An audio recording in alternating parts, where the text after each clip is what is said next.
Lucent chemistry. चलिए चलते हैं part number 2। Lucent chemistry part number 2 चलते हैं। ठीक, अभी पढ़ेंगे चैप्टर नंबर 9 से, कार्बन के बारे में जानेंगे। तो कार्बन एवं उनके यौगिक क्या है। कार्बन एक धातु है, इनकी परमाणु संख्या 6 होती है। इसे आधुनिक आवर्त सारणी के वर्ग फोरे में रखा गया है। केकुले ने बताया था कि कार्बन की संयोजकताएं 4 होती है। इसने ही कार्बनिक यौगिकों की होमोगोलस सीरीज की बात प्रतिपादित की थी। अपरूपता क्या है। वैसे पदार्थ जिनके रासायनिक गुण समान होते हैं, भौतिक गुण भिन्न भिन्न होते हैं, अपरूप कहलाते हैं और इस घटना को अपरूपता कहते हैं। कार्बन के 2 अपरूप हैं, हीरा एवं ग्रेफाइट। हीरा के प्रमुख गुण, यह बात एक विद्युत मतलब यह ताप एवं विद्युत की कुचालक होती है। कौन? हीरा। आगे है, यह दुनिया का कठोर पदार्थ है, यह किसी भी द्रव में नहीं घुलता है, इस पर अम्ल क्षार आदि का कोई प्रभाव नहीं पड़ता। इसके रवे घनाकार होते हैं। इसका आवर्तनांक 2.417 होता है। अतः पूर्ण आंतरिक परावर्तन के कारण यह चमकता है। हीरा, इस पर रेडियम से निकलने वाली एक्स किरणें के पड़ने पर यह हरा रंग को प्रदर्शित करता है। शुद्ध हीरा पारदर्शक और रंगीन होता है। कुछ हीरे काले होते हैं जिन्हें बोट कहते हैं। इसका उपयोग शीशा काटने में किया जाता है। ग्रेफाइट के प्रमुख गुण, यह विद्युत का सुचालक होता है। ठीक, इसका सापेक्षिक घनत्व 2.2 होता है। कागज पर रगड़ने से यह ऊपर उस पर जो है काला निशान बना देता है, इसलिए इसको काला शीशा भी कहते हैं। यही ना, आगे चलते हैं। ग्रेफाइट का उपयोग पेंसिल बनाने में किया जाता है। परमाणु भट्टी में विमंदक के रूप में इलेक्ट्रोड के रूप में और कार्बन अर्क बनाने में किया जाता है ग्रेफाइट का उपयोग। हीरा में कार्बन sp3 और ग्रेफाइट में sp2 पर संकरण रहता है। अब कहता है कि हाइड्रोजन और कार्बन के यौगिक को हाइड्रोकार्बन कहते हैं। हाइड्रोकार्बन कार्बन एक प्राकृतिक स्रोत पेट्रोलियम यानी कच्चा तेल है, जिसे प्रकृति द्वारा पृथ्वी से में कुछ विशेष प्रकार के औषधि चट्टानों से निकाला जाता है। अब आ गया, हाइड्रोकार्बन 3 प्रकार के होते हैं। संतृप्त हाइड्रोकार्बन, जिस हाइड्रोकार्बन में प्रत्येक कार्बन परमाणु की 4 संयोजकताएं होती है, एक संयोजी आबंध द्वारा संतुष्ट होती है, उसे संतृप्त हाइड्रोकार्बन या एल्केन कहते हैं। एल्केन श्रेणी का समान सूत्र CnH2n+2 होता है। ठीक, जहां n किसी अणु में उपस्थित कार्बन परमाणुओं की संख्या दर्शाता है। मीथेन CH4 और ethane C2H6, propane C3H8, butane C4H10, pentane C5H12, pentane और उसके बाद होता है हेक्सेन C6H14, फिर होता है 16 और कुछ ऐसा ही होता है। चलो आगे चलते हैं। असंतृप्त हाइड्रोकार्बन, वे हाइड्रोकार्बन जिनमें कम से कम 2 निकट कार्बन परमाणु आपस में द्विआबंध अथवा त्रिआबंध बनाकर अपनी संयोजकताओं को सुस्पष्ट करती है, असंतृप्त हाइड्रोकार्बन कहलाते हैं। द्विबंध वाला असंतृप्त हाइड्रोकार्बन को एल्कीन कहते हैं। एल्कीन की श्रेणी का सामान्य सूत्र CnH2n होता है। इस श्रेणी में पहला सदस्य एथीन C2H4 है। त्रिक आबंध वाला असंतृप्त हाइड्रोकार्बन एल्काइन कहलाता है। एल्काइन का जो होता है सामान्य सूत्र जो है CnH2n-2 होता है। इसे सरल एल्काइन या एथाइन C2H2 या H single bond C triple bond C फिर सिंगल बॉन्ड H होता है। आगे चलते हैं। आगे है कि एरोमेटिक हाइड्रोकार्बन, कहता है कि बेंजीन एरोमेटिक हाइड्रोकार्बन का उदाहरण, जैसे कि बेंजीन का सूत्र होता है C6H6। इसकी संरचना जो है ना बल्लेकार होती है, बल्ले आकार की होती है। बेंजीन की खोज माइकल फैराडे ने किया था, 1825 में किया था। उन्होंने इसे बाइकार्बोनेट ऑफ हाइड्रोजन का नाम दिया था बेंजीन को। आगे चल कर के बेंजीन नाम पड़ा। आगे समवायता क्या है, जब 2 या 2 से अधिक यौगिक के अनुसूत्र समान होते हैं परंतु उनके गुण में अंतर होता है, तब इस गुण को ही समवायवता कहते हैं और प्राप्त यौगिक एक दूसरे के समवायवी कहलाते हैं। ये 2 प्रकार के होते हैं। अब कहता कि संतृप्त हाइड्रोकार्बन संरचनात्मक समवायता क्या है, यह परमाणु के भिन्न भिन्न बंधों के कारण उत्पन्न होते हैं। त्रिविम समवायवता, यह अंतरिक्ष में परमाणुओं के भिन्न प्रबंधन के कारण उत्पन्न होता है। बहुलीकरण क्या है, जब एक ही यौगिक के 2 अथवा अधिक अणु आपस में संयोज करके एक बड़ा अणु बनाते हैं, तब इस अभिक्रिया को बहुलीकरण कहा जाता है। इस अभिक्रिया में भाग लेने वाले अणु को मोनोमर और उत्पाद को पॉलीमर कहते हैं। बहुलीकरण की विशेषताएं क्या है, इसमें एक ही यौगिक के अणु परस्पर संयोज करते हैं, किसी भी अणु का निष्कर्षण नहीं होता है। बहुलीकरण का बहुलक अनुभार मूल यौगिक के अनुभार का गुणक होता है। आप कहता है कि प्राकृतिक बहुलक के उदाहरण स्टार्च और सेल्यूलोज। प्लास्टिक क्या, प्लास्टिक प्राकृतिक प्लास्टिक का उदाहरण है लाह। रासायनिक विधि से तैयार प्लास्टिक दो प्रकार के होते हैं, थर्मोप्लास्टिक और थर्मोसेटिंग प्लास्टिक। थर्मोप्लास्टिक या गर्म करने पर मुलायम और ठंडा करने पर कठोर हो जाता है। इसमें यह गुण सदैव रहता है, चाहे आप जितने बार इसको ठंडा या मुलायम कर सकते हैं। जिन कार्बनिक यौगिक के अंत में एक अबंध बताता है उनके यौगिक बहुलीकरण में थर्मोप्लास्टिक बनते हैं। उदाहरण के लिए polystyrene, polythene, nylon, polyvinyl chloride, Teflon आदि। अब आगे आपका पॉलीथीन क्या है। एथिलीन C2H4 को उच्च ताप एवं उच्च दाब पर जो है बहुलीकरण के परिणाम फलस्वरूप प्राप्त होता है। इसका उपयोग तार के ऊपर का आवरण बनाने में, पैकिंग थैलियाँ बनाने में किया जाता है। खाने के पदार्थ को पैक करने में पॉलीथिलीन का और बरसाती बनाने में किया जाता है। पॉलीकार्बोनेट का उपयोग किया जाता है। आगे चलते हैं।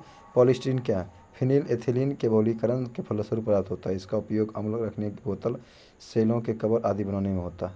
पॉलीविनाइल क्लोराइड विनाइल क्लोराइड के बहुलीकरण से प्राप्त होता है। इसका उपयोग पतली चादरें, फिल्म, बरसाती सीट कवर आदि बनाने में किया जाता है। थर्मोसेटिंग प्लास्टिक यह वह प्लास्टिक है जो पहली बार गर्म करते समय मुलायम हो जाता है और उसे इच्छा आकार में ढाल लिया जाता है। इसे पुनः गर्म करके मुलायम नहीं बनाया जा सकता है। इस प्रकार के अनुकरणीय बहुलक को ताप दृढ़ बहुलक कहते हैं। उदाहरण के लिए बेकेलाइट और मेलामाइन। आगे चलते हैं। आपका बेकेलाइट क्या है। बेकेलाइट के बारे में, यह फिनॉल और फॉर्मल्डिहाइड को सोडियम हाइड्रोक्साइड की उपस्थिति में गर्म करने से प्राप्त होता है। इसका उपयोग रेडियो, टेलीविजन और केस बाल्टी में आदि बनाने में किया जाता है। टेफ्लॉन नामक प्लास्टिक का उपयोग इथिलीन के बहुलीकरण में से होता है, जिसका उपयोग न चिपकने वाली कढ़ाई या बर्तन बनाने में किया जाता है। रबर दो प्रकार के होते हैं, प्राकृतिक एवं संश्लिष्ट। प्राकृतिक रबर यह आइसोप्रीन का बहुलक होता है, यह थर्मोप्लास्टिक है। बल्कनीकरण प्राकृतिक रबर सल्फर के साथ मिलकर गर्म करने की क्रिया को बल्कनीकरण कहते हैं। इसके बाद रबर एक निश्चित आकार ग्रहण कर लेता है। इस प्रकार रबर का उपयोग दस्ताना, रबर बैंड बनाने में किया जाता है। बल्कनीकरण प्रक्रिया से रबर बनाने की क्रिया को चार्ल्स गुडियार ने विकसित किया था। कथा कि रबर आसानी से कार्बन डाइसल्फाइड यानी कि CS2 में घुल जाता है। प्राकृतिक रबर काफ़ी मुलायम होता है। इसे कठोर बनाने के लिए उसमें कार्बन मिलाया जाता है, तब इसका उपयोग ट्यूब, टायर आदि बनाने में किया जाता है। अब आपके आगे क्या है। मतलब संश्लिष्ट रबर क्या है। नियोप्रीन 2-क्लोरोब्यूटाडाइन के बहुलीकरण से बनता है। इसका उपयोग विद्युत रोधी पदार्थ, विद्युत तार, कन्वेयर बेल्ट, खनिज तेल ले जाने वाले पाइप बनाने में किया जाता है। थाइकॉल यह दूसरा कृत्रिम रबर है जो क्लोरोइथेन को पॉलीसल्फाइड की प्रक्रिया से बनाया जाता है। इसका उपयोग खनिज तेल ले जाने वाले पाइप बनाने में, विलायक जमा करने वाले टैंक आदि बनाने में किया जाता है। कहता है कि थाइकॉल रबर को ऑक्सीजन मुक्त करने वाले रसायनों के साथ मिला करके रॉकेट इंजनों में ईंधन के रूप में प्रयोग किया जाता है। थाइकॉल रबर को रेशा क्या है। वे श्रृंखलायुक्त हो जिनकी लंबाई चौड़ाई की अपेक्षा सैकड़ों या हजारों गुना अधिक होता है, रेशा कहलाता है। कहता है कि रासायनिक रेशे नायलॉन शब्द न्यूयॉर्क शहर के नाय तथा लंदन के लॉन से मिलकर बना है। नायलॉन ऐसे छोटे कार्बनिक के अणुओं के बहुलीकरण क्रिया है द्वारा बनाया जाता है जो प्राकृतिक रूप से उपलब्ध नहीं है, या एक पॉली एमाइड रेशे का उदाहरण जिनमें एमाइड समूह डबल बॉन्ड CuNH2 प्रत्येक इकाई पर होता है तथा बार बार दोहराया जाता है। पॉली एमाइड रेशा बनाने के लिए 2 एमीन यानी कि NH2 समूह युक्त किसी कार्बनिक यौगिक की अभिक्रिया किसी ऐसे कार्बनिक यौगिक के साथ की जाती है जिसमें कार्बोक्जिलिक अम्ल COOH को 2 समूह हो। नायलॉन मानव द्वारा संश्लिष्ट किया गया पहला रेशा था। इसका निर्माण सर्वप्रथम सन 1935 में किया गया था। व्यापारिक स्तर पर पहली बार सन 1939 में महिलाओं के जुराब इससे बनाए गए थे। नायलॉन का उपयोग मछली पकड़ने के जाल में, पैराशूट के कपड़े में, टायर, दांत ब्रश, पर्वतारोहण के लिए रस्सी आदि बनाने में किया जाता है। रेयन क्या है। सेल्यूलोज के बने कृत्रिम रेशे को रेयन कहते हैं। रेयन बनाने के लिए जो है सेल्यूलोज कागज़ की लुगदी या कास्ट को लिया जाता है। इससे सांद्र या ठंडा सोडियम हाइड्रोक्साइड तथा कार्बन डाइसल्फाइड से उपचारित करते हैं। उसके बाद इस सेल्यूलोज के विलयन को धातु बेलनों में बने छिद्र से होकर के तनु सल्फ्यूरिक अम्ल गिराया जाता है। यहाँ इसके लंबे लंबे तंतु बन जाते हैं। रेयन रासायनिक दृष्टि से तंतु के समान होता है। कहता है कि रेयन का उपयोग कपड़ा बनाने में, कालीन बनाने में, चिकित्सा क्षेत्र में, लिंट में तथा जाली बनाने में किया जाता है। अब आ गया पॉलिस्टर क्या है। पॉलिस्टर इंग्लैंड में विकसित किया गया था। इसे संश्लिष्ट करने के लिए 2 हाइड्रोक्सिलिक समूह यानी कि सिंगल बॉन्ड OH समूह, कार्बनिक यौगिक अभिक्रिया 2 कार्बोक्सिलिक समूह यानी कि COOH समूह के यौगिक के साथ की जाती है। कहता है कि हाइड्रोक्सिलिक तथा कार्बोक्सिलिक समूह के मध्य अभिक्रिया के परिणाम स्वरूप एस्टर समूह बनता है। क्योंकि इस रेशे में अनेक एस्टर समूह होते हैं, इसलिए इसे पॉलिस्टर कहते हैं।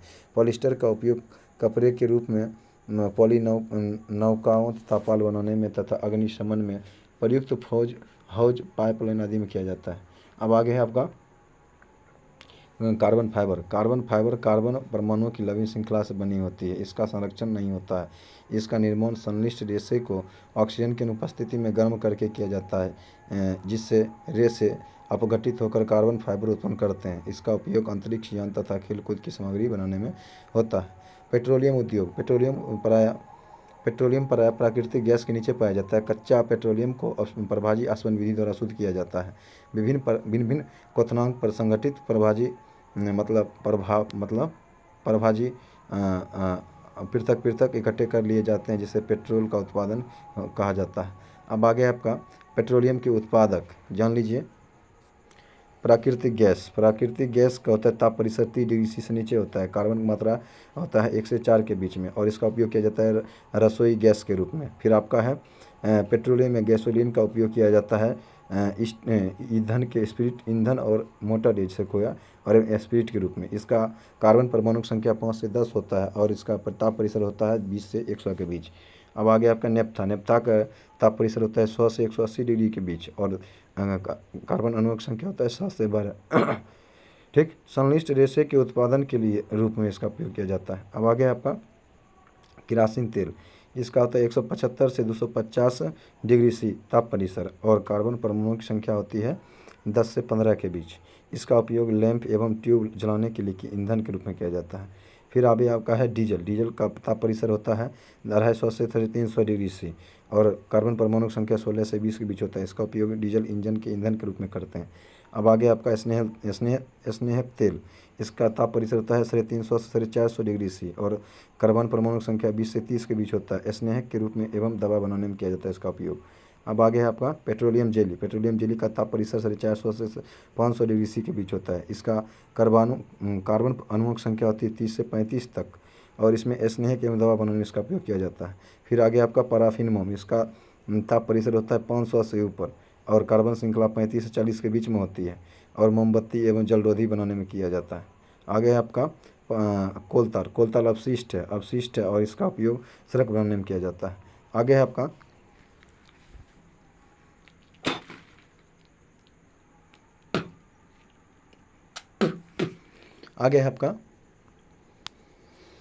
कार्बनिक रसायन से संबंधित विविध तत्व, यानी कि ठोस कपूर से वाष्प बनने की क्रिया को ऊर्ध्वपातन कहा जाता है। ठीक, दूध से दही बना किण्वन का उदाहरण है। आगे चलते हैं। पेट्रोल की गुणवत्ता ऑक्टेन संख्या से व्यक्त की जाती है। अच्छे अपस्फोटिरोधी यौगिक के ऑक्टेन संख्या का मान उच्च होता है। पेट्रोल की अपस्फोटिरोधी गुणवत्ता बढ़ाने के लिए उसमें टेट्राइथिल सीसा का उपयोग किया जाता है। कहता है कि विमानन गैसोलीन में ग्लाइकोल मिलाया जाता है, क्योंकि यह पेट्रोल में हिमी भवन को रोकता है।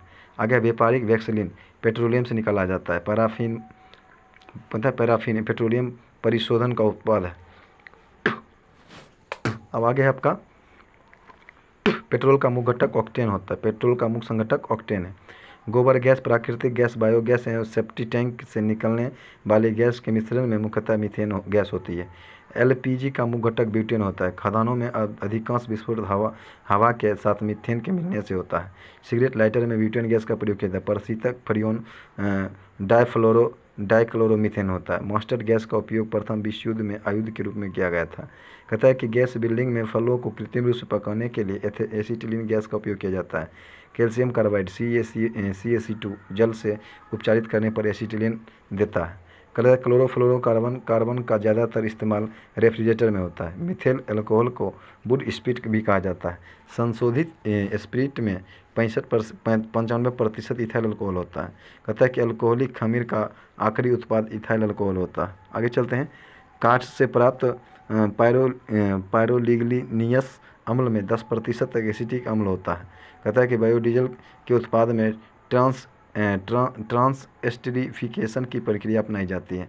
आयोडोफॉर्म का उपयोग प्रतिरोधी के रूप में करते हैं। अश्रु गैस का रासायनिक नाम अल्फा क्लोरो एसीटोफिनोन है। कहता है खाद्य पदार्थ जैसे कि चटनी, सॉस, फलों के रस आदि के परीक्षण के लिए सोडियम बेंजोएट का प्रयोग किया जाता है। नेपथलीन का मुख्य स्रोत कोलतार है।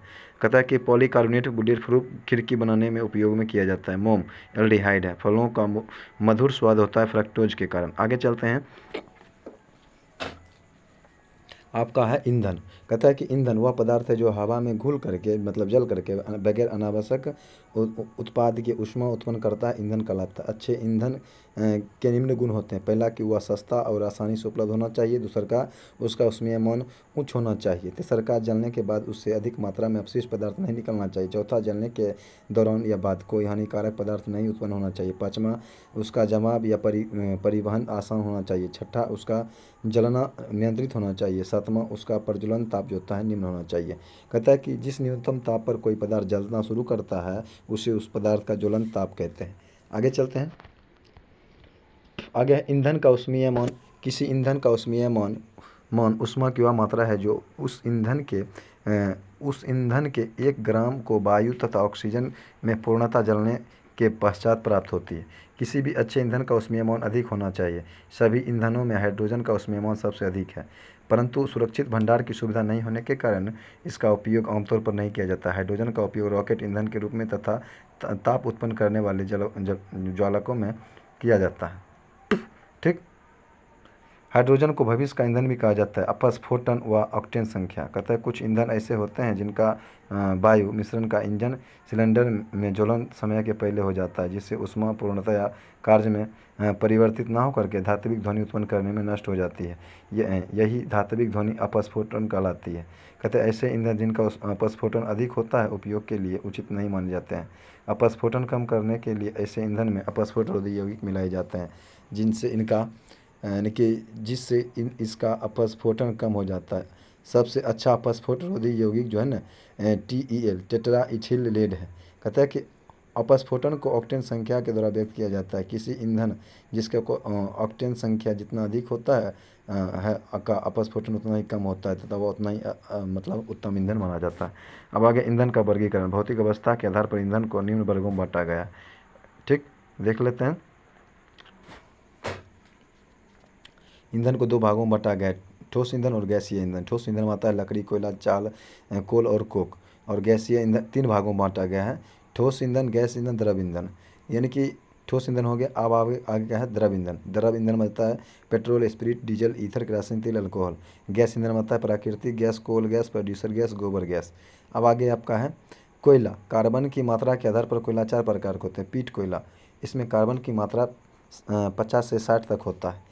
इसमें जलने पर अधिक राख व धुआं निकलता है। यह सबसे निम्न कोटि का कोयला है। लिग्नाइट कोयला इनमें कार्बन की मात्रा 65 से 70% के बीच होती है। इसका रंग भूरा होता है। इसमें जलवाष्प की मात्रा अधिक होती है। बिटुमिनस कोयला, इसे मुलायम कोयला भी कहा जाता है। इसका उपयोग घरेलू कार्यों में किया जाता है। कार्बन की मात्रा 70 से 85 के बीच होता है।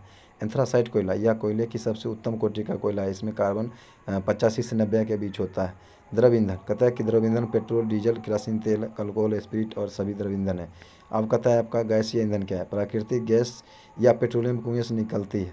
इसमें 95% हाइड्रोकार्बन होता है। इसमें ईंधन 80% मीथेन होता है। इनमें घरों में प्रयुक्त होने वाली प्राकृतिक गैस को LPG कहते हैं। यह ब्यूटेन और प्रोपेन का मिश्रण है। इसे उच्च दाब पर द्रवित कर सिलेंडर में भर लिया जाता है। अब आगे आपका है LPG अत्यधिक ज्वलनशील होता है, अतः इसे होने वाली दुर्घटना को बचाने के लिए सल्फर के यौगिक मिथाइल मरकैप्टन को मिलाते हैं ताकि इसके रिसाव को गंधी संबंधी पहचान किया जा सकते हैं। मिथाइल के मरकैप्टन ना, सल्फर के यौगिक मिथाइल मरकैप्टन। अब आगे चलते हैं। जीवाश्म ईंधनों में स्वच्छ ईंधन प्राकृतिक गैस ही है। गोबर गैस क्या है, बायोगैस। गोबर कहता है कि गीले गोबर पशुओं के मल के सड़ने पर ज्वलनशील मीथेन गैस बनती है जो वायु की उपस्थिति में सुगमता से जलती है। गोबर गैस षड्यंत्र में शेष रहे पदार्थ का उपयोग कार्बनिक खाद के रूप में किया जाता है। प्रोड्यूसर गैस Cu+N2, यह गैस लाल तप्त कोक पर वायु प्रवाहित करके बनाई जाती है। इसमें मुख्यतः कार्बन मोनोऑक्साइड ईंधन का काम करता है। इसमें 70% nitrogen, 25 carbon monoxide, 4 carbon dioxide रहता है। इसका ऊष्मीय मान 1100 से 1750 किलो कैलोरी प्रति केजी होता है। कांच एवं इस्पात उद्योग में इसका उपयोग ईंधन के रूप में किया जाता है। जल गैस कहता है कि H2+CO, इसमें हाइड्रोजन 49%, कार्बन मोनोऑक्साइड 45 तथा कार्बन डाइऑक्साइड 4.5% होता है। कहता है कि रक्त तप कार्बन पर जलवाष्प प्रवाहित करने पर जल गैस प्राप्त होती है। इससे भाप अंगार गैस भी कहते हैं। इसका ऊष्मीय मान 2500 से 2800 कैलोरी कैलोरी प्रति केजी होता है। इसका ऊष्मीय मान हाइड्रोजन एवं अल्कोहल के निर्माण में अपचय के रूप में होता है। कोल गैस यह कोयले के भंजन आसवन से बनाया जाता है। यह रंगहीन तीक्ष्ण गंध वाली गैस या वायु के साथ विस्फोट मिश्रण बनाती है। इसमें 54% hydrogen, 35 methane, 11 carbon monoxide, 5 carbon dioxide और 3 कार्बन डाइऑक्साइड होता है, 5 हाइड्रोकार्बन। आगे है ईंधन का ऊष्मीय मान उसकी कोटि को निर्धारित करता है। अल्कोहल को जब पेट्रोल में मिलाया जाता है तो उसे पावर अल्कोहल कहते हैं, जो ऊर्जा का एक वैकल्पिक स्रोत है। सिगरेट लाइटर में ब्यूटेन गैस का प्रयोग किया जाता है। कहता है कि द्रव हाइड्रोजन एवं ऑक्सीजन का उपयोग रॉकेट में ईंधन के रूप में, नोदक के रूप में किया जाता है। प्रति ग्राम ईंधन का विमोचन ऊर्जा की दृष्टि से हाइड्रोजन उत्तम है ईंधन है। आगे चलते हैं। धातु ऐसे तत्व जो इलेक्ट्रॉन को त्याग कर धनायन प्रदान करता है धातु कहलाते हैं। धातु मूलतः चमकदार अगाधवर्ध उत्पन्न होते हैं। धातु उष्मा एवं विद्युत की सुचालक होती है। चांदी विद्युत का सर्वश्रेष्ठ सुचालक है। धातुओं में विद्युत चालकता घटते क्रम में सबसे अधिक चांदी में, फिर तांबा, फिर एल्युमिनियम, फिर टंगस्टन। शीशा की उसमें एवं विद्युत चालकता सबसे कम होती है। धातुओं में ऑक्साइड की प्रकृति क्षारीय होती है। अब बाद में जैसे कि क्रोमियम ऑक्साइड Cr2O3 की प्रकृति अम्लीय होती है। कहता है कि एल्युमिनियम, जिंक और शीशा उभयधर्मी होते हैं। कहता है कि धातुएं एवं तनु अम्लों से हाइड्रोजन विस्थापित करती है। तांबा तनु हाइड्रोक्लोरिक अम्ल के साथ अभिक्रिया नहीं करता है। अब आगे आपका सबसे हल्की धातु लिथियम है, सबसे भारी ऑस्मियम, सबसे कठोर क्रोमियम होती है, जो यहाँ पर देल है। आगे चलते हैं।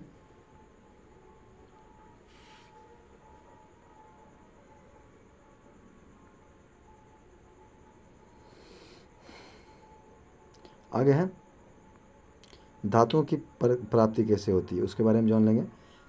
पृथ्वी की भूपरपट्टी धातुओं का मुख्य स्रोत है। भूपरपट्टी में मिलने वाली धातुओं में एल्युमिनियम 7, लोहा 4, कैल्शियम 3 और क्रमशः प्रथम, द्वितीय, तृतीय स्थान पर है। खनिज भूपरपट्टी में प्राकृतिक रूप में पाए जाने वाले तत्व या यौगिक को खनिज कहते हैं। अयस्क वे खनिज जिनमें धातुओं की सुगमता तथा लाभकारी रूप में निष्कर्षित किया जा सकता है, अयस्क कहलाते हैं। अयस्क को 2 भागों में बांटा गया है। अयस्कों का संदरण जैसे कि उच्च अभिक्रियाशील धातु, मध्य अभिक्रियाशील धातु और निम्न अभिक्रियाशील धातु। आप उच्च अभिक्रियाशील धातु को गलित धातु विद्युत अवघटन करिएगा तो शुद्ध धातु प्राप्त होगा। फिर मध्य अभिक्रियाशील धातु को आप कार्बोनेट अयस्क और सल्फाइड अयस्क। फिर इसका कार्बोनेट अयस्क को निस्तापन किया जाता है, सल्फाइड अयस्क को भंजन किया जाता है, तब जाकर धातु का ऑक्साइड प्राप्त होता है। धातु का अपघटन करने पर धातु का शोधन हो जाता है। ठीक। फिर निम्न अभिक्रियाशील को सल्फाइड अयस्क को आप भंजन करिएगा तब धातु मिलेगा, धातु का परिष्करण करिएगा। अब आगे आपका अयस्कों से धातुओं निष्कर्षण में प्रयुक्त चरण जान लीजिए। धातु और निष्कर्षण की विधि कहता है कि potassium, sodium, calcium, magnesium, aluminium, इसको विद्युत अपघटन विधि तो कौन, potassium, sodium, calcium, magnesium, aluminium को विद्युत अपघटन द्वारा। और जिंक, लोहा, शीशा और तांबा, जिंक, लोहा, शीशा और तांबा को कार्बन के उपयोग के अपचयन द्वारा। और Ag और Au सोना और चांदी को प्राकृतिक अवस्था में ही। आगे चलते हैं। धातु कर्म क्या है। अयस्कों को धातुओं के निष्कर्षण तथा परिष्करण में सम्मिलित विभिन्न परिक्रमों को धातु कर्म कहते हैं। गैंग अयस्क में मिलने वाली अशुद्धि को गैंग कहते हैं। फ्लक्स अयस्क में मिलने वाले अशुद्ध पदार्थ को हम गैंग कहते हैं। फ्लक्स अयस्क में मिलने वाले गैंग को हटाने के लिए जो बाहर से मिलाया जाता है उसको फ्लक्स बोलते हैं। धातुमल गैंग एवं फ्लक्स के मिलने से बने पदार्थ को धातुमल कहलाता है। निस्तापन इस क्रिया में धातु के अयस्क को उसके द्रव्यमान के नीचे के ताप पर गर्म करते हैं ताकि अयस्क में मिलने वाली वाष्पशील अशुद्धियाँ दूर हो जाए। भर्जन क्या है। इस क्रिया में धातु के अयस्क को गर्म हवा की उपस्थिति में उसके द्रव्यमान से नीचे के ताप पर गर्म करते हैं ताकि इससे मिलने वाली अशुद्धियाँ ऑक्सीकृत हो जाए। स्मेल्टिंग क्या है। कहता है कि इस क्रिया में धातु कोक फ्लक्स की उपस्थिति में उसके द्रव्यमान से ऊपर के ताप पर गर्म करते हैं, जिससे शुद्ध धातु प्राप्त होती है। स्वकृत्या श्रेणी क्या है? स्वकृत्या श्रेणी वह सूची है जिसमें धातु की क्रियाशीलता को अवरोही क्रम में व्यवस्थित किया जाता है। कहता है कार्बोनेट ऐश को निस्तापन द्वारा धातु ऑक्साइड में परिवर्तित किया जाता है और सल्फाइड ऐश को भंजन द्वारा धातु ऑक्साइड में परिवर्तित किया जाता है। धातु ऑक्साइडों को कार्बन, एल्युमिनियम और अथवा विद्युत अपघटन अपचयन द्वारा धातु में उपचयित किया जाता है। अब आगे आपका पोटेशियम मतलब सोडियम, पोटेशियम एवं कैल्शियम धातु को उनके गलित क्लोराइड में विद्युत अपघटन द्वारा निष्कर्षित किया जाता है, जबकि एल्युमिनियम धातु को उसके गलित ऑक्साइड में विद्युत अपघटन द्वारा निष्कर्षित किया जाता है। गलित लवणों के विद्युत अपघटन के दौरान शुद्ध धातु कैथोड पर निक्षेपित होता है। अब आगे सक्रियता श्रेणी क्या है? सबसे ऊपर वाला होता है सबसे अधिक क्रियाशील। पहले होता है potassium, sodium, calcium, magnesium, aluminium. फिर होता है जिंक, लोहा, सीसा, मतलब सबसे कम होता है सोना, चांदी, पारा और कॉपर। जान गए। अब आगे है आपका संरक्षण क्या है? धातुओं का उनकी सतह पर वायु एवं आर्द्रता के प्रभाव द्वारा नष्ट होना क्षरण कहलाता है। लोहे में जंग लगना, तांबा की सतह पर हरे रंग की परत चढ़ जाना एवं चांदी की वस्तुओं को काली हो जाना, ये सभी क्षरण के उदाहरण हैं। लोहे में जंग लगने के लिए वायु में ऑक्सीजन और नमी दोनों ही आवश्यकता होती है। लोहे में जंग लगना रासायनिक परिवर्तन का उदाहरण है। जंग लगने से लोहे का भार बढ़ जाता है। लोहे में जंग लगने से बना पदार्थ फेरिसोफेरिक ऑक्साइड Fe2O3 XH2O होता है। जल के अणुओं की संख्या X बतलाती है। कहता है कि जंग रहित लोहा बनाने के लिए उसमें क्रोमियम मिलाया जाता है। पेंट करके, तेल लगाकर, गिज लगाकर, जैसा लेपन, क्रोमियम लेप और एनोडीकरण या मिश्र धातु बनाकर लोहे की जंग को रोका जा सकता है। अब आगे है कि ये सदलेपन क्या है? लोहे व इस्पात को जंग से सुरक्षित रखने के लिए उन पर जस्ते की पतली परत चढ़ाई जाती है। इस विधि को हम सदलेपन कहते हैं। तांबा वायु में उपस्थित आर्द्र कार्बन डाइऑक्साइड के साथ अभिक्रिया करता है। इससे इसकी सतह से भूरे रंग की चमक धीरे धीरे खत्म हो जाती है। पदार्थ कॉपर कार्बोनेट तथा तांबा का शत्रु तत्व गंधक। कहता है शरीर में तांबा की मात्रा बढ़ने पर विल्सन नामक रोग हो जाता है। कैलोरीमीटर एवं तड़ित चालक तांबा का बना होता है। अब आगे चलते हैं। प्रमुख धातुएं एवं उनके यौगिक जान लीजिए। धातु एवं उनके यौगिक जानेंगे पहले और सूत्र जानेंगे। सोडियम का यौगिक है चिली साल्टपीटर NaNO3। सोडियम का चिली साल्टपीटर, टोरोना, बोरेक्स और साधारण नमक। जो इंपॉर्टेंट वो याद रखिएगा, चिली साल्टपीटर के NaNO3 और बोरेक्स का Na2B4O7 से 10H2 और साधारण नमक NaCl, ये सभी सोडियम के अयस्क हैं। अब आगे एल्युमिनियम के अयस्क यानी कि बॉक्साइट, कोरंडम, फेल्सपार, क्रेओलाइट, एल्युमिनाइट, काओलिन। ठीक, तो इसमें याद रखना है आपको बॉक्साइट के Al2O3 2H2O और कोरंडम के Al2O3। ठीक, आगे चलते हैं। पोटेशियम के ऑक्साइड नाइटर, कार्नेलाइट। नाइटर का सूत्र होता है KNO3। आगे चलते हैं मैग्नीशियम। मैग्नीशियम के ऑक्साइड है मैग्नेसाइट, डोलामाइट, इप्सन लवण, कीसेराइट, कार्नेलाइट, ये सभी हैं। ठीक, अब है कैल्शियम। कैल्शियम के अयस्क हैं dolomite, calcite, gypsum, feldspar, calcium magnesium और सिलिकेट या एब्सटेसस। अब आगे है एस्टोनशियम। एस्टोनशियम के अयस्क है एस्टोनशियनाइट और सिलेस्टाइन। ठीक, अब आगे आपका तांबा। तांबा के अयस्क हैं cuprite, copper glance, copper pyrite. ठीक, आगे है आपका सिल्वर। सिल्वर के अयस्क हैं रूबी सिल्वर, हॉर्न सिल्वर या पायरा गायराइट। आगे सोना। सोना के अयस्क हैं कॉल्वेराइट, सिल्वेनाइट। ठीक, और कॉल्वेराइट का सूत्र होता है AuTe2। आगे चलते हैं बेरियम। कहता है कि बेरियम के अयस्क हैं बेराइट, BaSO4। जिंक के होते हैं जिंक वैलेंट, ZnS, केलामाइन, जिंकाइट, ZnO और केलामाइन होता है ZnCO3। आगे हैं पारा। पारा के अयस्क है सिनेवाल, HgS। टीन के अयस्क हैं केसिटेराइट यानी कि SnO2। लेड के अयस्क हैं गेलेना, PbS। एंटीमनी के अयस्क हैं स्टिबनाइट, Sb2S3। ठीक, आगे हैं कैडमियम के अयस्क हैं ग्रीनोकाइट, CdS। बिस्मथ के अयस्क हैं विथमुटाइट, Bi2S3। लोहा के अयस्क हैं haematite, magnetite, limonite, siderite. Iron pyrite, chalcopyrite. आगे हैं कोबाल्ट। कोबाल्ट के अयस्क हैं एस्मेल्टाइट। ठीक, निकेल के मेलेराइट, क्रोमियम को क्रोमाइट, मैग्नीज के पायरोलुसाइट, ठीक, सिलोमीन, ये सभी हैं आपका मैग्नीज गैस। यूरेनियम के कार्नेटाइट और पिच वैलेंट U3O8। आगे चलते हैं। आगे है खुले वायु में कुछ दिन छोड़ देने पर, मतलब क्या आता है, खुले वायु में कुछ दिन छोड़ देने पर सिल्वर की वस्तुएं काली हो जाती है। सिल्वर का वायु में उपस्थित सल्फर के साथ अभिक्रिया कर सिल्वर सल्फाइड की परत बनाने के कारण ऐसा होता है। धातु प्रदूषक, भारी धातु कुछ भारी धातुएं जल में घुल करके उसे प्रदूषित करती है, जैसे कि कैडमियम CD, लेड Pb और पारा Hg। CD एवं मतलब कैडमियम CD और पारा को गुर्दा को यानी कि किडनी को नष्ट करता है, जबकि सीसा जिगर मस्तिष्क और तंत्रिका तंत्र को प्रभावित करता है। कौन? सीसा। आगे है धातुओं से संबंधित विविध तत्व। धातु का राजा सोना कहा जाता है। पृथ्वी के केंद्रीय भाग कोर सबसे अधिक निकेल पाया जाता है। अब आगे के दूसरे स्थान पर है लोहा। टंगस्टन का संकेत W होता है। इसका गलनांक 3500 डिग्री C होता है। भारत में टंगस्टन का उत्पादन राजस्थान स्थित देवगाना गर्थ खान से होता है। टंगस्टन तंतु के उपचयन को रोकने के लिए बिजली के बल्ब से हवा निकाल दी जाती है। जिरकोनियम धातु ऑक्सीजन और नाइट्रोजन दोनों में जलते हैं। बेकेलाइट जिरकोनियम के अयस्क है। जिरकोनियम के अयस्क है। न्यूट्रॉनों की अवशोषित करने के गुण के कारण जिरकोनियम, कैडमियम एवं बोरॉन का उपयोग नाभिकीय रिएक्टर में किया जाता है। बेरियम धातु का अयस्क है। फ्रोंसियम एक रेडियो सक्रिय द्रव धातु है। Stannous sulphide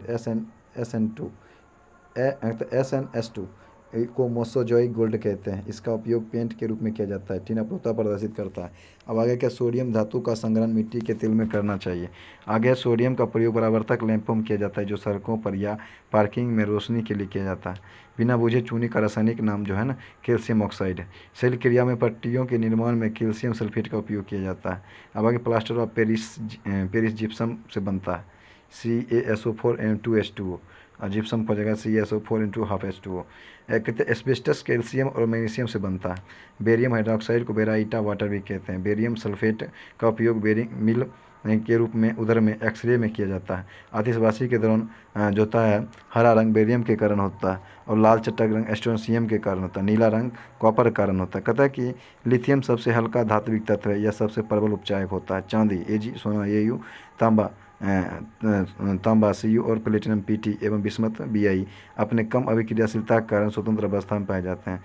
gold, platinum, silver, mercury उत्कृष्ट गैस है। धातुओं में सबसे अधिक अज्ञातवर्त सोना, उसके बाद चांदी होता है। पारा व लोहा विद्युत धारा के प्रवाह में अपेक्षाकृत अधिक प्रतिरोध उत्पन्न करता है। कौन? लोहा और पारा। आगे चांदी एवं तांबा विद्युत का सर्वोत्तम चालक है। एल्युमिनियम का सर्वप्रथम पृथक्करण 1827 में किया गया था। अब आगे है आपका कार्नोटाइट।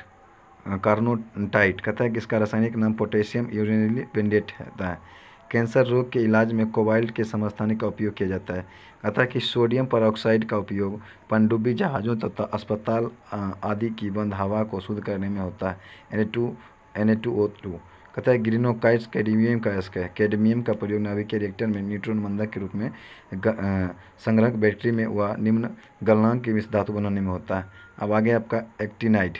कहता है रेडियो सक्रिय तत्व का समूह होता है।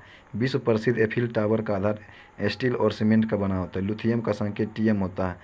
कहता है कि रेडियम निष्कर्षण पिचवैलेंट से किया जाता है। मैडम क्यूरी ने पिचवैलेंट से ही रेडियम का निष्कर्षण किया था।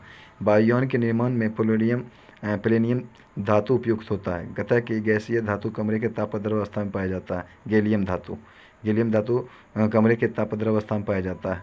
सिलेनियम धातु का उपयोग फोटो इलेक्ट्रिक सेल में किया जाता है। साइटोक्रोम में लोहा उपस्थित होता है। कहता है कि जियोलाइट का उपयोग जल को मृदु बनाने में किया जाता है। टीन अपरूपता प्रदर्शित करता है। अधिकांश संक्रमण धातु और उनके यौगिक रंगीन होते हैं। सबसे भारी धातु ऑस्मियम, सबसे कठोर क्रोमियम, सबसे मजबूत टंगस्टन होता है।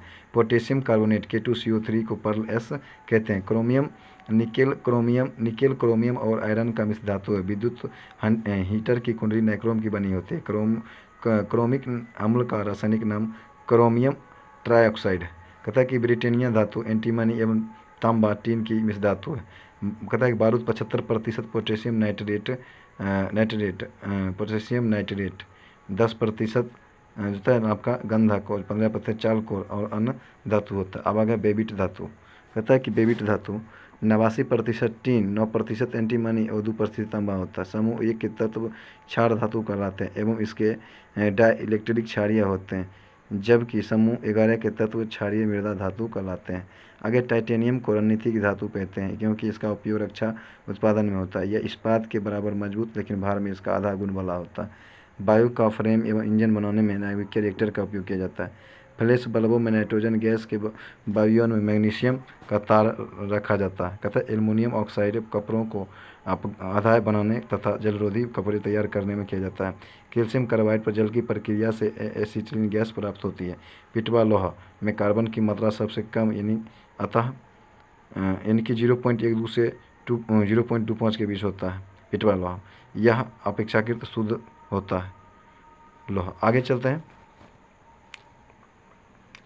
आगे है आपका आयरन 3 ऑक्साइड Fe2O3 के साथ एल्युमिनियम की अभिक्रिया का उपयोग रेल की पटरी तथा मशीन पुर्जा की दरारों को जोड़ने के लिए किया जाता है। इस क्रिया को थर्मिट अभिक्रिया कहते हैं। शरीर में लोहे की कमी से एनीमिया तथा अधिकता से लोहमितिया रोग होता है। अफ्रीका के बांटू आदिवासियों में लोहमितिया रोग पाया जाता है। ऐसा उनमें लोहे के बर्तन में बियर सेवन करने से होता है। कैल्शियम फास्फेट व मानव हड्डियों में सर्वाधिक मात्रा में पाया जाता है।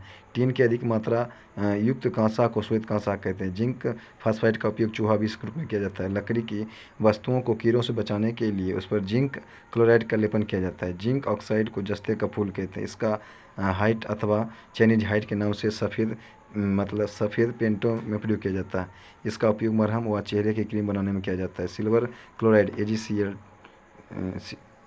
को हॉर्न सिल्वर कहा जाता है। इसका उपयोग फोटोक्रोमेटिक कांच में किया जाता है। सिल्वर आयोडाइड का उपयोग कृत्रिम वर्षा कराने में किया जाता है।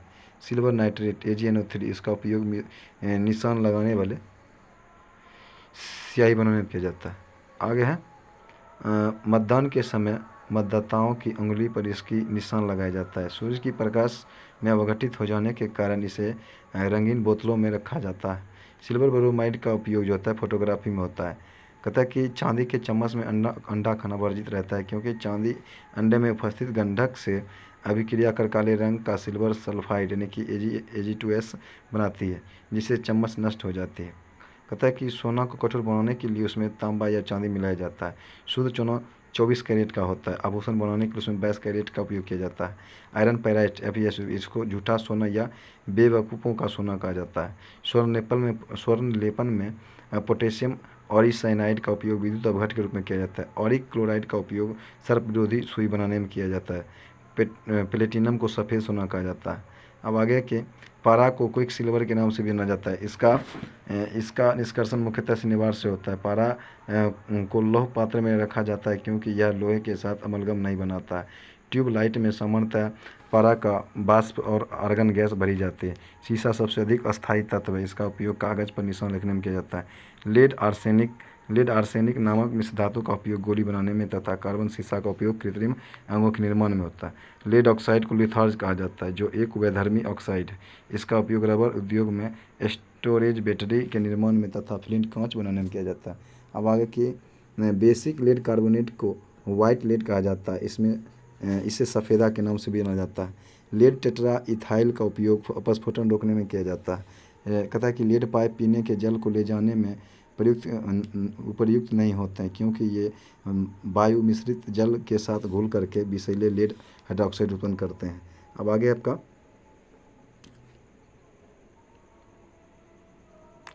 आपका विद्युत उपकरणों में प्रयुक्त होने वाले फ्यूज तार लेड और टीन से बना मिश्र धातु होता है Pb+Sn। यूरेनियम को आशा की धातु तथा भारत में आशा की धातु कहा जाता है। भारत में यूरेनियम का सर्वाधिक उत्पादन झारखंड में होता है। यूरेनियम का समस्थानिक 9238 रेडियो सक्रियता प्रदर्शित नहीं करता है। कौन करता है? यूरेनियम 9235 करता है। आगे यूरेनियम कार्बाइड का उपयोग हैबर विधि में अमोनिया के उत्पादन में उत्प्रेरक के रूप में किया जाता है। यूरेनियम का उपयोग परमाणु ऊर्जा उत्पन्न करने में किया जाता है। अब आगे यूरेनियम के नाइट्राइट एवं एसीटेट का उपयोग फोटोग्राफी में होता है। यूरेनियम धातु का निष्कर्षण मुख्यतः उसके एस्क पिचब्लेंड से किया जाता है। प्लूटोनियम एक भारी रेडियो सक्रिय धातु है। यह एक्टिनाइड श्रेणी का सदस्य है। इसका उपयोग परमाणु बम बनाने में किया जाता है। नागासाकी पर गिराए गए परमाणु बम में इससे बना था। कौन? प्लूटोनियम। अब आगे है हरा कशिश फेरस सल्फेट FeSO4 7H2O कहते हैं, इसको रोमन वेट्रोल भी कहते हैं। उजला आकाशी जिंक सल्फेट ZnSO4 5H7H2O। ठीक, नीला आकाशी कॉपर सल्फेट CuSO4 एवं 5H2O। इसे तुतिया भी कहते हैं, नीला कॉपर सल्फेट, नीला तोताक। आगे लाल तोताक कोबाल्ट सल्फेट COSO4 एवं 7H2O। अब आगे आपका जिंक फास्फाइड का उपयोग कृतनाशी चूहा मारने वाले दवा के रूप में किया जाता है। Zinc phosphide ZnP3। अब आगे के जिंक फास्फाइड ZN3P2। आगे है जिंक फास्फाइड रंग को काम आने वाले तीखा पदार्थ है। क्विक सिल्वर पारा को कहा जाता है। यह सदा किसी भी अम्ल का एक घटक होता है। मोनाजाइट बालू में थोरियम पाया जाता है, मोनाजाइट थोरियम का अयस्क। अब आगे है मोबाइल फ़ोन बैटरी में प्रयुक्त लिथियम धातु का उपयोग किया जाता है। प्याज लहसुन में गंधक के रूप में पोटेशियम पाया जाता है। पोटेशियम ब्रोमाइड का उपयोग फोटोग्राफी में तथा पोटेशियम टारेट का उपयोग बेकरी में तथा पोटेशियम सल्फेट का उपयोग उर्वरक के रूप में व पोटेशियम नाइट्रेट का उपयोग बारूद बनाने में किया जाता है। अब आगे मोती की रासायनिक संरचना कैल्शियम कार्बोनेट कहता है कि माणिक व नीलम एल्युमिनियम के ऑक्साइड Al2O3 है, लेकिन माणिक का लाल रंग क्रोमियम ऑक्साइड के कारण होता है। आगे है ऑडियो एवं वीडियो टेप पर आयरन ऑक्साइड का लेप रहता है। लेड पेंसिल में लेड का प्रतिशत शून्य होता है। अब आगे बोरेक्स तथा सुहागा का रासायनिक नाम सोडियम टेट्राबोरेट यानी कि Na2 फिर ब्रैकेट हो जाएगा B4O7 × OH का होल 4 और 8H2 होता है। इसमें सूजन कहता है कि इसमें सूजन को कम करने वाले कसैले रोगाणुरोधी और बलगम निकालने वाले गुण पाए जाते हैं। प्लूटोनियम नामक धातु सबसे पहले कृत्रिम रूप से उत्पादित किया गया था। इसकी खोज से संबंधित वैज्ञानिक प्लेन टी सीबर्ग, आर्थर वॉल और जोसेफ W कैनेडी तथा इडियन मैकमिलन था। कहता कि कैल्शियम ऑक्साइड का उपयोग कुष्ठ के रूप में होता है। कहता कि परमाणुीय घड़ियों में एक टाइप कीपर के रूप में सीजियम का उपयोग किया जाता है। एल्युमिनियम वैधर्मी ऑक्साइड बनता है। आगे चलते हैं। आगे है आपका आगे की अधातु आवर्त सारणी कहता है आधुनिक आवर्त सारणी में के अनुसार 22 अधातु तत्व हैं, जिनमें 11 गैस है, 1 द्रव, 10 ठोस है। ठीक, द्रव धातु वो है आपका ब्रोमियम। आगे चलते हैं। और धातुएं सामान्यतः उसमें विद्युत की कुचालक होती है। अपवाद में है ग्रेफाइट। अब आगे आपका नाइट्रोजन के 3 समस्थानिक होते हैं, मतलब हाइड्रोजन के 3 समस्थानिक होते हैं, प्रोटियम, ड्यूटेरियम और ट्राइटियम, यानी कि 1H1 1H2 और 1H3 या D। आगे चलते हैं। ड्यूटेरियम को बोलते हैं 1H2 या D और ट्राइटियम को बोलते हैं 1H3 या T। कहता है ड्यूटेरियम के ऑक्साइड D2O को भारी जल कहते हैं। इसका परमाणु द्रव्यमान 20 होता है। भारी जल की खोज 1932 में यूरियम बासबर ने किया था। भारी जल में साधारण जल में लगभग 7000 भाग में से 1 भाग भारी जल का होता है। आगे भारी जल 3.8 डिग्री C पर जमता है। भारी जल के उपयोग एक न्यूट्रॉन बंधक के रूप में ड्यूटेरियम के यौगिक बनाने में तथा ट्रेसर के रूप में और आयनिक व अनियानिक हाइड्रोजन में भेद करने में किया जाता है। मृदु एवं कठोर जल, जो जल साबुन के साथ आसानी से झाग देता है उसे मृदु जल कहते हैं, और जो जल साबुन के साथ कठिनाई से झाग देता है उसको कठोर जल बोलते हैं। कहता है कि जल की कठोरता 2 प्रकार के होते हैं, अस्थायी कठोरता और अस्थायी कठोरता। अस्थायी कठोरता, जल की कठोरता यदि जल को उबालने से दूर हो जाता है तब इसको हम बोलते हैं अस्थायी कठोरता। जल की अस्थायी कठोरता उसमें कैल्शियम और मैग्नीशियम के बाइकार्बोनेट घुले होने के कारण होते हैं। अस्थायी कठोरता जल में बुझा चूना तथा दूधिया चूना डालने से दूर हो जाता है। अस्थायी कठोरता, जल की कठोरता यदि जल को उबालने से दूर नहीं होता है तो इस प्रकार कठोरता को हम अस्थायी कठोरता कहते हैं। जल की अस्थायी कठोरता उसमें कैल्शियम और मैग्नीशियम के बाइसल्फोनेट या क्लोराइड या नाइट्रेट आदि घुले रहने के कारण होता है। जल में सोडियम कार्बोनेट डालकर उबालने से अस्थायी अस्थायी दोनों प्रकार की कठोरता दूर हो जाती है। जल की अस्थायी कठोरता दूर करने की मुख्य विधि परमिटिट विधि है। यह क्या है? सोडियम के जियोलाइट को कहते हैं। अब आगे कि पानी की अस्थायी कठोरता दूर करने के लिए पोटेशियम क्लोराइड KCl सर्वाधिक प्रयुक्त होता है। पुराने तेल चित्रों के रंग को फिर से उभारने के लिए व बालों के ब्लीचिंग करने में हाइड्रोजन पेरोक्साइड का उपयोग किया जाता है। अब आगे आपका ऑक्सीजन कहता है भूपटल की रचना एवं सामग्री में सबसे अधिक ऑक्सीजन यानी कि 46.60% होती है। वायुमंडल में भी आयतन के अनुसार ऑक्सीजन दूसरे स्थान पर है। कहता है कि 78 के बाद है वह है ऑक्सीजन। आगे वायुमंडल में ऑक्सीजन की मात्रा 20.9 यानी कि 21% होता है। ऑक्सीजन के 3 समस्थानिक होते हैं यानी कि 816, ऑक्सीजन 816, ऑक्सीजन 817 और ऑक्सीजन 818। ओजोन O3 या ओजोन का एक अपरूप है। समुद्र तट से इसे 32 से 60 किलोमीटर की ऊंचाई पर इसकी सांद्रता अधिक होती है। यह सूर्य से आने वाली पराबैंगनी किरणों के दुष्प्रभाव से बचाती है। अब आगे है आपका सल्फर।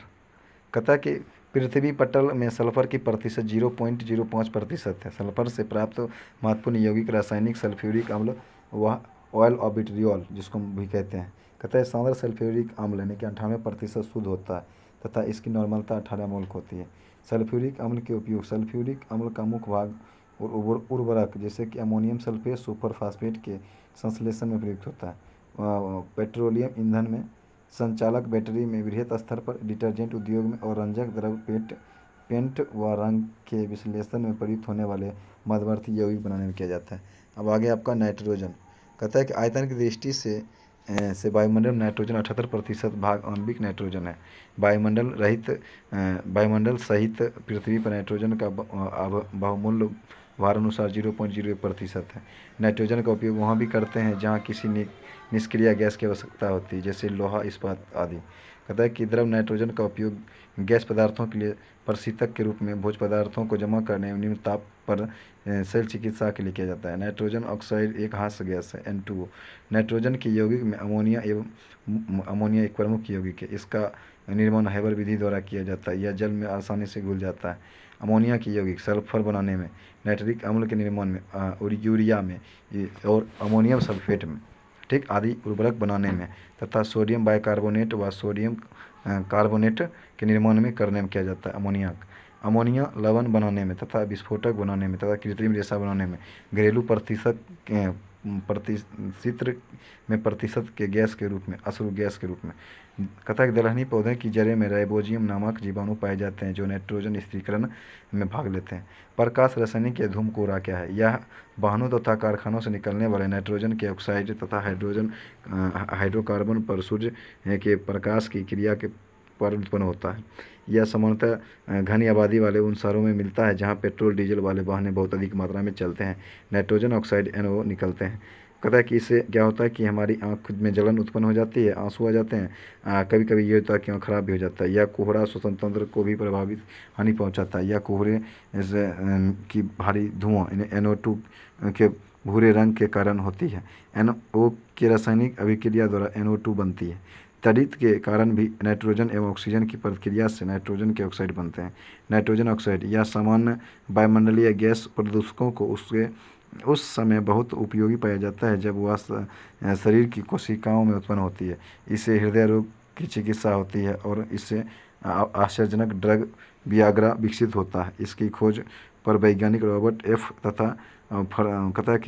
एफ तथा फुर्चगीट, लुइस इग्नोरो एवं फरीद मुराद को 1998 में जो था औषधि विज्ञान व नोबेल पुरस्कार प्राप्त हुआ था। पीतल की बर्तन की कलाई करते समय गर्म बर्तन के सफाई के लिए किए जाने वाले अमोनियम क्लोराइड चूर्ण को अमोनिया एवं हाइड्रोक्लोरिक एसिड का धुआं निकलता है। अब आगे है आपका यानी कि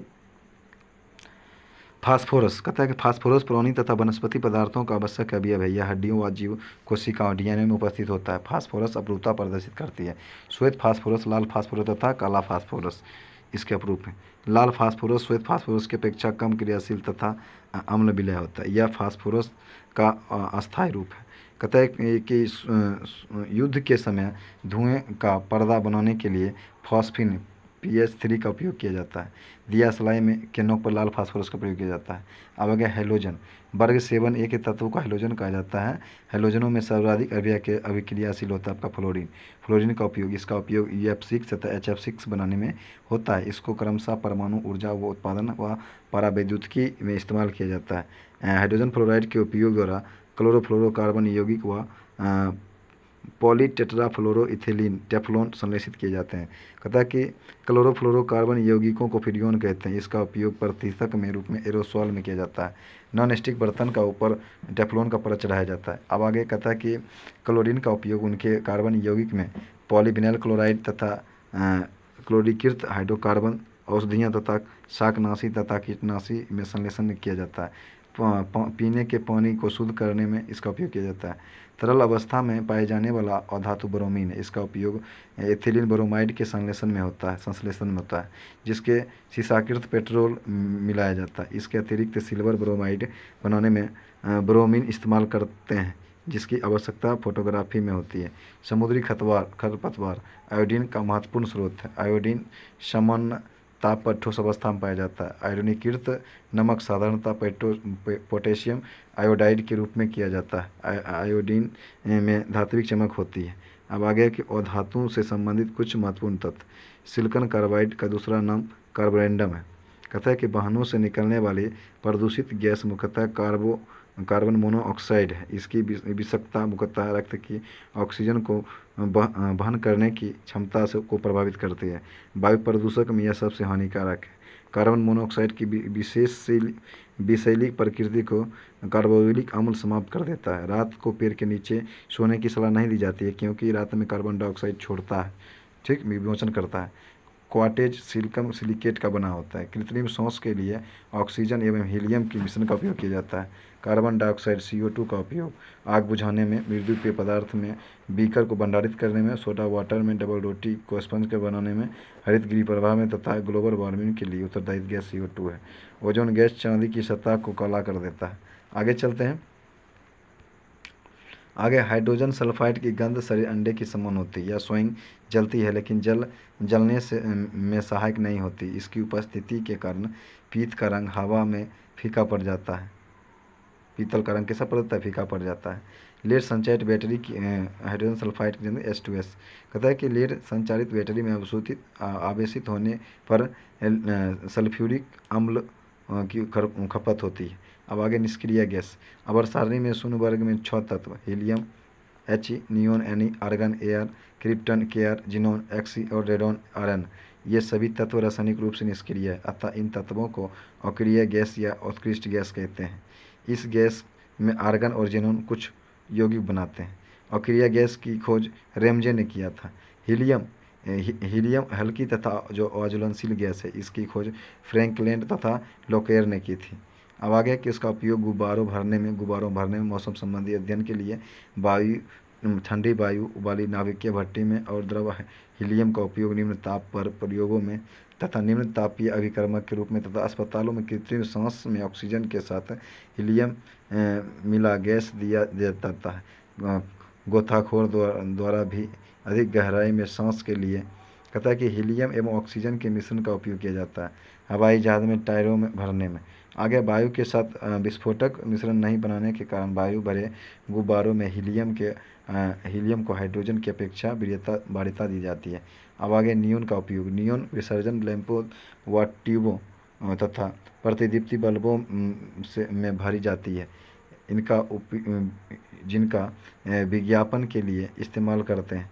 इसका उपयोग हवाई अड्डों पर विमान चालकों को संकेत देने के लिए किया जाता है।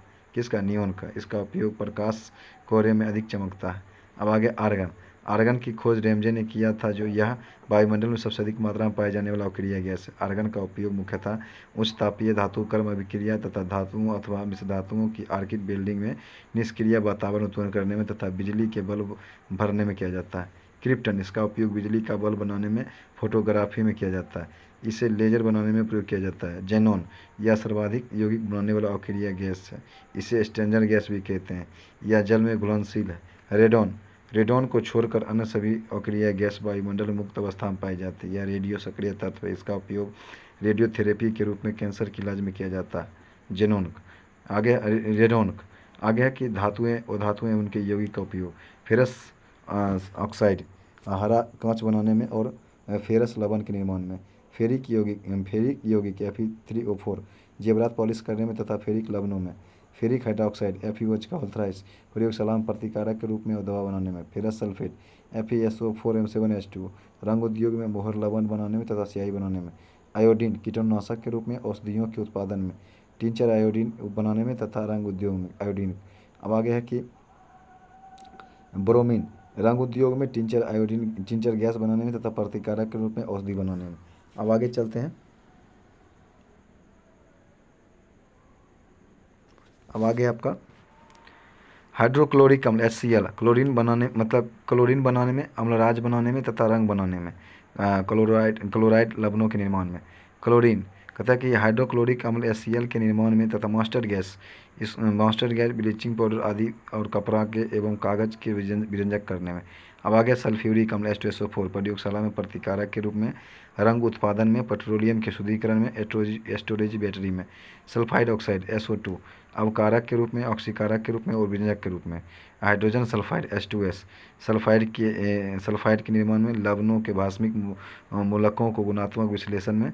सल्फर कहते हैं कीटाणुनाशक के रूप में और रबर वल्कनाइज करने में तथा बारूद बनाने में और औषधि के निर्माण में। अमोनिया कहता है प्रतिकारक के रूप में, आइस फैक्ट्री में और रेयन बनाने में।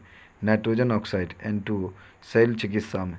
फास्फोरस P इसका लाल फास्फोरस दिया सलाई बनाने में, श्वेत फास्फोरस चूहा विष में और श्वेत फास्फोरस दवा बनाने में और फास्फोरस ब्रॉन्ज बनाने में। प्रोड्यूसर गैस Cu+N2 भट्टी गर्म करने में, सस्ते ईंधन बनाने में और धातु निष्कर्षण में। अब आगे आपका है वाटर गैस Cu+H2 ईंधन के रूप में, वेल्डिंग के कार्य में। कोल गैस ईंधन के रूप में तथा निष्क्रिय वातावरण तैयार करने में। Carbon dioxide CO2 soda water बनाने में, आग बुझाने में तथा हार्ड स्टील के निर्माण में। कार्बन मोनोऑक्साइड CO2 मतलब कार्बन मोनोऑक्साइड COCl2 बनाने में। ग्रेफाइट इलेक्ट्रोड बनाने में, स्टोव की रंगाई में, लोहा के बने पदार्थ को पॉलिश करने में। हीरा आभूषण निर्माण में, कांच काटने में।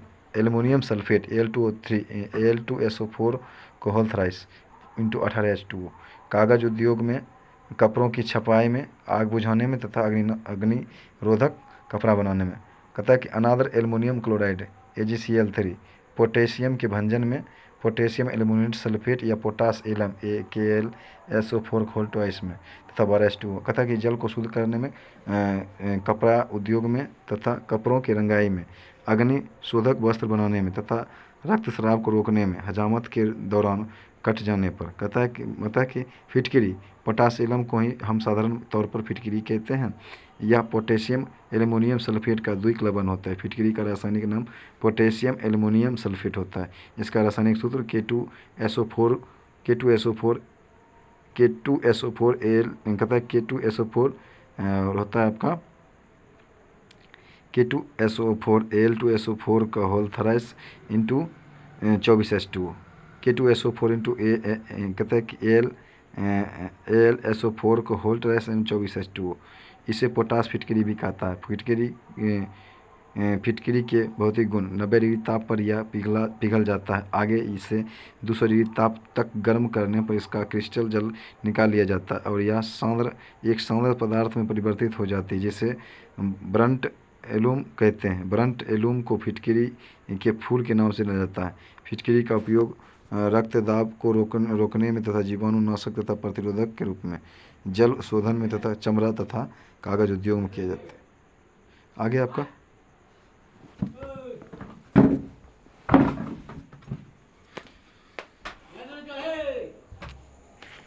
खोलवाबै छियो। आगे आपका फिटकरी के भौतिक गुण हो गया। फिटकरी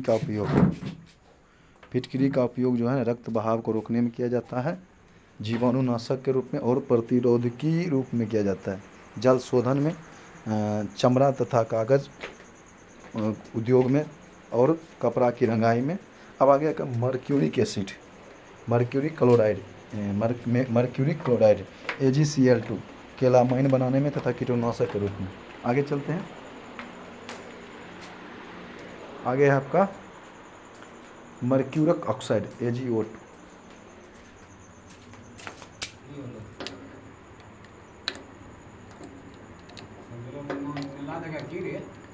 सब सुतल से ना देखो हला लगा ली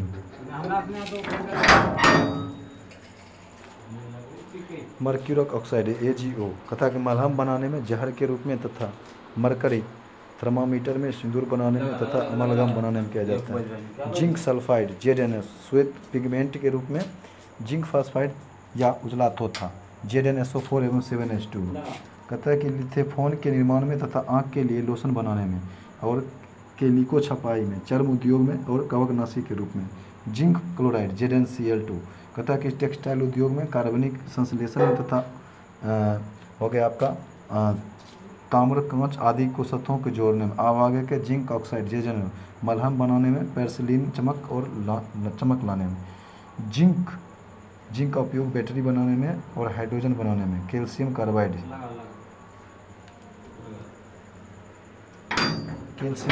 आगे चलते हैं। कैल्शियम कार्बाइड क्या है? कहता है कि कैल्शियम कार्बाइड CaC2